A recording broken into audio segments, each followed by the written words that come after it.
এরা তো আসলে রাষ্ট্রদ্রোহী, এ দেশপন্থী হিন্দু না, এরা হলো ভারতপন্থী হিন্দু, এরা দেশের শত্রু, এরা দেশের রাষ্ট্রদ্রোহী, রাষ্ট্রবিরোধী। এই লোকগুলো সম্পর্কে কি আপনারা কোনো কথা বলেছেন? আপনারা কি বলেছেন হিন্দু ভাই বোনদেরকে যে তোমরা এই এই বিপদগামী হিন্দুদের পক্ষ নিয়ে না, তাদের পক্ষে কথা বলে না, তাদের ফাঁদে পড়ে না, এই গোবিন্দ প্রামাণিক, এই চৈতালি রায়দের ফাঁদে তোমরা পড়ে না? বাংলাদেশে হিন্দু ধর্মাবলম্বীদের বড় একটা ধর্মীয় অনুষ্ঠান রথযাত্রা। ওরা বলে যে ভগবান রথের আগমন, পূর্বাগমন, এগুলো বলে। যাই হোক, তো এখন ওই রথযাত্রা প্রতি বছরেই অনুষ্ঠান হয়। রথযাত্রা আবার হয় রথ উল্টা যাত্রা, এক সপ্তাহ পরেই অনুষ্ঠান আছে, বর্ষাকালেই হয় অনুষ্ঠানটা। এটা আমরা জানি, আমরাও ছোটোকালে অনেক গিয়েছি, ওই ভোগটা প্রসাদ বলে দেয়, সেগুলো খেয়েছি, ঠিক আছে। তো এখন গত এই রথযাত্রায় দেখলাম সারা বাংলাদেশের সকল জেলায় জেলায় সব জায়গায় সরকারি দলের অর্থাৎ বিএনপির নেতাকর্মীরা, এমপি মন্ত্রীরা উপস্থিত থেকে ওই অনুষ্ঠানে বক্তব্য দিয়েছে, বা ওই অনুষ্ঠানে খিচুড়ি খাওয়াইছে, বা এই রথযাত্রার রথ টানছে দড়ি ধরে, এগুলো দেখছি আমরা। এখানে মুসলমানরাই বেশি নেতাকর্মী যারা দেখছি। তা এখন আমার বক্তব্য হলো, আপনারা অনুষ্ঠানে যান, বক্তব্য দেন, নেতা হিসেবে, সরকারি দলের দায়িত্বশীল হিসেবে, প্রশাসনের লোকজন, এটা ঠিক আছে। কিন্তু আপনারা এই যে 64 জেলায় এই অনুষ্ঠানে গেলেন, থাকলেন, প্রধান অতিথি হলেন, খিচুড়ি রান্ধে খাওয়ালেন, খিচুড়ি রানলেন, এই অনুষ্ঠানের উদ্বোধন করলেন, রথের দড়ি ধরে রথের গাড়ি টানলেন, সবই ঠিক আছে, ধন্যবাদ আপনাদেরকে। কিন্তু আমার বক্তব্য যে আপনারা কি কোনো সময় সভা সমাবেশে, এই রথযাত্রার পূর্বে বা পরবর্তীতে যে সভা সমাবেশগুলো, বক্তব্যগুলো হয়েছে, অনুষ্ঠান হয়েছে, আপনারা কি কেউ কখনো বলেছেন তাদেরকে, এই হিন্দু ভাইদেরকে দেশপ্রেমের কথা? বেশিরভাগ দেশপ্রেমিক হিন্দু এদেশে আছে, এদেশের বেশিরভাগ হিন্দুই দেশপ্রেমিক, দেশকে ভালোবাসে, আমি বিশ্বাস করি। কিন্তু এই যে বকে যাওয়া কিছু সম্প্রদায়ের, ওই সম্প্রদায়ের কিছু বকে যাওয়া সন্তান আছে, ওই চৈতালি, ওই চিন্ময় দাস, ওই গোবিন্দ প্রামাণিক, ওই সুমন অধিকারী, এই যে যারা আছে, ওই হরিদাস চন্দ্র, এই যে যারা আছে, এরা যে বলে অখণ্ড ভারত চাই, এরা যে বলে আলাদা হিন্দু প্রদেশ চাই, এরা যে বলে আলাদা প্রদেশ বানায় ওখানে মুসলমানদেরকে ঢুকতে দেব না, এরা যে বলে কেন রাস্তায় নামাজ পড়া হয়, এই যে যে মুসলিম বিদ্বেষী, ইসলাম ধর্ম বিদ্বেষী, তারপরে রাষ্ট্রের বিরুদ্ধে, রাষ্ট্রের অখণ্ডতা নিয়ে, রাষ্ট্রের অস্তিত্ব নিয়ে যারা এই বক্তব্যগুলো দেয়, এরা তো আসলে রাষ্ট্রদ্রোহী, এ দেশপন্থী হিন্দু না, এরা হলো ভারতপন্থী হিন্দু, এরা দেশের শত্রু, এরা দেশের রাষ্ট্রদ্রোহী, রাষ্ট্রবিরোধী। এই লোকগুলো সম্পর্কে কি আপনারা কোনো কথা বলেছেন? আপনারা কি বলেছেন হিন্দু ভাই বোনদেরকে যে তোমরা এই এই বিপদগামী হিন্দুদের পক্ষ নিয়ে না, তাদের পক্ষে কথা বলে না, তাদের ফাঁদে পড়ে না, এই গোবিন্দ প্রামাণিক, এই চৈতালি রায়দের ফাঁদে তোমরা পড়ে না, এই তাদের ফাঁদে পড়ে এদেশে অস্থিতিশীল পরিবেশ তৈরি করে না, সাম্প্রদায়িক সম্প্রীতি নষ্ট করে না, আপনারা ভালোভাবে থাকবেন। হাজার বছরের যে ইতিহাস এদেশে আছে সাম্প্রদায়িক সম্প্রীতি নিয়ে, মিলেমিশে সব জাতি ধর্মের লোকজন আমরা একসাথে বসবাস করি, সেটাই যেন বহাল থাকে। এই বখে যাওয়া হিন্দুদের ফাঁদে, এই সনাতনী নামধারী কিছু রাষ্ট্রদ্রোহীর ফাঁদে তোমরা পড়ে না, তাদের পক্ষে কথা বলে না, বরং বক্তব্য বিবৃতি দিয়ে তোমরা তাদের বিরোধিতা করো, এরকম অনেকে করছে, সেটাও আমি দেখছি, ধন্যবাদ জানাই তাদেরকে।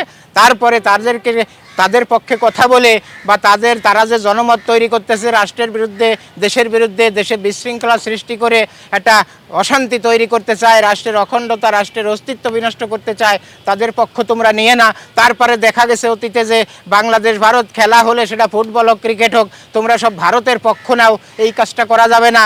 আপনারা মিলেমিশে থাকেন, সাম্প্রদায়িক সম্প্রীতি নিয়ে বসবাস করেন, দেশকে ভালোবাসেন, দেশের পক্ষে থাকেন, দেশপ্রেমিক হয়ে দেশটাকে সবাই মিলেমিশে গড়ে তুলতে হবে, সেই পক্ষে থাকেন।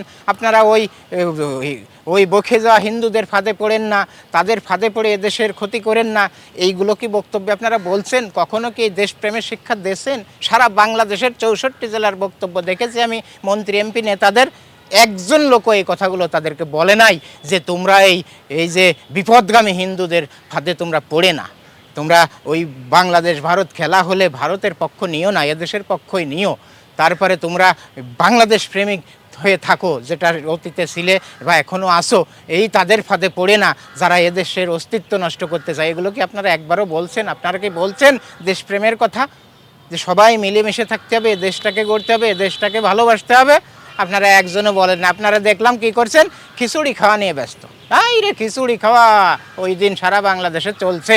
তারপরে আপনারা যে অবস্থা দেখাইছেন, যে দেশে মুসলিম টুসলিম কেউ আর নাই, সব হিন্দু, এই তাদের জন্যই আসি এমন অবস্থা। আপনারা ভোট কালেকশন করছেন, মনে হয় দুদিন পরে ভোট, আপনারা ভোট চার জন্যই এই ঘাড়ে খিচুড়ির ড্যাগ ঘাড়ে নিচ্ছেন নেতাগেরে দেখলাম, তারপরে রথের ওই গাড়ি টানতেছে দড়ি ধরে দেখলাম নেতাগেরে, খুব একেবারে বিরাট কিছু করেছেন। কিন্তু একটাবারও যেটা দরকার সেটা বলেন নাই, যে তোমরা দেশপ্রেম নিয়ে থাকো। তোমাদের এই যে একটা পক্ষ সনাতনী নামধারী কিছু লোকজন এদেশের বিরুদ্ধে আচরণ করতেছে, এদেশের অখণ্ডতা নিয়ে প্রশ্ন তুলছে, অস্তিত্ব নিয়ে প্রশ্ন তুলছে, ওদের পক্ষে তোমরা যায় না বা ওদের পাতানো ফাঁদে তোমরা পড়ে না। এই কথাটা কি বলছেন কেউ একবারও? আমার এলাকায় দেখলাম, আমার এলাকা মাগুরা 2 আসন, আমার এলাকায় দেখলাম একজন যুব দলের নেতা আছেন, ওনাকে আমি পছন্দ করি, রবিউল ইসলাম নয়ন ভাই। আমার বাড়ির থেকে মাত্র 6 কিলোমিটার দূরে ওনার বাড়ি। আবার আমার এলাকায় ওই আসনেই বর্তমান এমপি, বর্তমান সংস্কৃতি মন্ত্রী বাবু নিতাই রায় চৌধুরী, উনিও আমার আব্বার বন্ধু, একসাথে চলাফেরা ছিল। তো এখন এই দুইজন মানুষকে দেখলাম, এটার আবার রাজনৈতিক বিরোধ আছে পক্ষ প্রতিপক্ষ হিসাবে। তো এখন দেখলাম নয়ন ভাইকে ব্যাপকভাবে খিচুড়ি রান্না নিয়ে ব্যস্ত, খিচুড়ি খাওয়ানো নিয়ে ব্যস্ত। আবার আমার মন্ত্রীবাবুকেও দেখলাম যে উনিও মোটামুটি ওই রথের দড়ি ধরে টানতেছে। আমার পাশের গ্রামেই একটা বাজারে ওই অনুষ্ঠানে, ওখানে প্রচুর হিন্দু আছে ব্যবসায়ীরা, ওই অনুষ্ঠানে উনি দেখলাম দড়ি ধরে রথ টানতেছে। ভালো, এগুলো ভালো, এগুলো করতে হবে। কিন্তু ওনারা কি একবারও বলেছেন, এই নয়ন ভাইকে একবারও বলেছেন, মন্ত্রী মশাইকে একবারও বলেছেন যে তোমরা ওই এদেশের এই বকে যাওয়া হিন্দুদের ফাঁদে পড়ে না, তোমরা এই দেশ বিরোধী যে ষড়যন্ত্রগুলো করতেছে ওদের ফাঁদে পড়ে দেশের ক্ষতি করে না, তোমরা সবাই মিলেমিশে থাকো, ওদের কথায় কান দিয়ে না, তোমরা দেশপ্রেমিক হিন্দু হয়ে থাকো, আমরাও তোমাদেরকে দেখবো, শেল্টার দেবো, যেটা জীবন ভরে দিয়েছি, সবাই মিলেমিশে আমরা থাকবো। এই কথাই দুইজন নেতার একজনও বলে নাই। আমি তাদের বক্তব্য দেখলাম, তাদের কার্যক্রম দেখলাম, কারণ আমার বাড়ির পাশেই তো হয়েছে, এগুলো সবই দেখলাম। তো নয়ন ভাইকেও বলবো, আবার অতি সামনে যখন আসবে এরকম অনুষ্ঠান টান, আপনি সবাইকে বলবেন যে তোমরা দেশপ্রেমিক হয়ে থাকো, দেশপ্রেমের কথা বলো। আর ওই যে যারা দেশের অখণ্ডতা, দেশের অস্তিত্ব নিয়ে কথা বলে, এই সনাতনী নামধারী কিছু লোক, এই গোবিন্দ প্রামাণিক, ওই চৈতালি, তাদের ফাঁদে তোমরা পড়ে না, তোমরা তাদের ফাঁদে পড়ে দেশের অশান্তি সৃষ্টি করে না। অবশ্যই অবশ্যই তাদের বিরোধিতা করো, যে না আমরা অনেক শান্তিতে আছি দেশে সবাই মিলেমিশে, এই শান্তিটাই যেন বজায় থাকে। আবার মন্ত্রী মহাশয়কে বা ওনাকে আমি কাকা বলি, যেহেতু আব্বার বন্ধু, ওই মন্ত্রী কাকাকেও বলবো, আপনিও এখন যত অনুষ্ঠানে যান, অন্তত এই ধরনের ধর্মীয় অনুষ্ঠানে আপনিও বলেন অন্তত যে তোমরা ওই চৈতালি, তোমরা গোবিন্দ প্রামাণিক, সুমন অধিকারী, তারপরে ওই চিন্ময় কৃষ্ণ দাস, এরা যেটা করতে চায়, এরা যেটা বলে, এদের ফাঁদে তোমরা পড়ে এই দেশে অশান্তি সৃষ্টি করে না। আমরা তো আছি, আমিও তো তোমাদের সম্প্রদায়ের একজন মানুষ, আমি চাই তোমরা মিলেমিশে থাকো। ওই বকে যাওয়া সন্তান যারা এই সম্প্রদায়ের, ওই যারা দেশের অস্তিত্ব নষ্ট করতে চায়, ওদের ফাঁদে তোমরা পড়ে না, ওদের ফাঁদে না পড়ে তাদের কোনো কথায় কান দিয়ে না, তোমরা মিলেমিশে থাকো। সুবিধা অসুবিধা হলে সবাই আমাকে বলবা, আমি তো তোমার একজন প্রতিনিধি হিসাবেই সংসদে আছি, ক্যাবিনেটে আছি, আমি তো ট্রেজারি বেঞ্চের, বাংলাদেশ সরকারের সংসদের ট্রেজারি বেঞ্চের একজন মানুষ, আমি তো মন্ত্রী পদমর্যাদা নিয়ে একজন মন্ত্রী হিসেবে আছি, তোমাদের অভিভাবক হিসেবে। তোমরা যত সমস্যা সুবিধা অসুবিধা আমাকে বলবা, কিন্তু ওই বকে যাওয়া সন্তানদের ফাঁদে তোমরা পড়ে না, তাদের ফাঁদে পড়ে এদেশে বিশৃঙ্খলা সৃষ্টি করে না, বা এই দেশটা অশান্তিতে আবার ভরে উঠুক, সাম্প্রদায়িক সম্প্রীতি নষ্ট হোক, এটা যেন না হয়, এটা আমি চাই। তোমরা যত সমস্যা আছে, আমি মন্ত্রী নিতাই রায় বলছি, তোমাদের সমস্যা নিয়ে আমাকে বলো, কিন্তু তোমরা ওই গোবিন্দ প্রামাণিক, ওই চৈতালি রায়, ওই চিন্ময় কৃষ্ণ দাসের ফাঁদে তোমরা পড়ে না, তাদের কথায় কান দিয়ে না, তোমরা বরং তাদের বিরুদ্ধে আরও প্রতিবাদ করবা যে আমরা অনেক ভালো আছি, ওই তোমাদের ফাঁদে পড়ে আমরা দেশের ক্ষতি করতে চাই না, এটা বলবেন। কিন্তু এরকম কেউ কোনো কথা বলে নাই। আমি সারা দেশের প্রত্যেকটা নেতা কর্মী, মন্ত্রী, এমপি, সব দলের নেতাদেরকে বলছি, আপনারা যে এই যে যত অনুষ্ঠানে গেছেন এই রথযাত্রায়, আপনারা এরকম দেশপ্রেমের কোনো কথা বলেন নাই। আগামীতে যাতে এরকম কোনো অনুষ্ঠানে যেয়ে আপনারা অন্তত তাদেরকে দেশপ্রেমের সবকটা দিয়ে আসবেন, এবং তারা যাতে ওই বাংলাদেশ ভারত খেলা হলে ভারতের পক্ষ না নেয়, দেশের পক্ষ নেয়, দেশকে ভালোবাসে, এই কথাগুলো বলবেন। এটা খারাপ কিছু না, এটা সবাই গ্রহণ করবে এবং সবাই ভালো বলবে।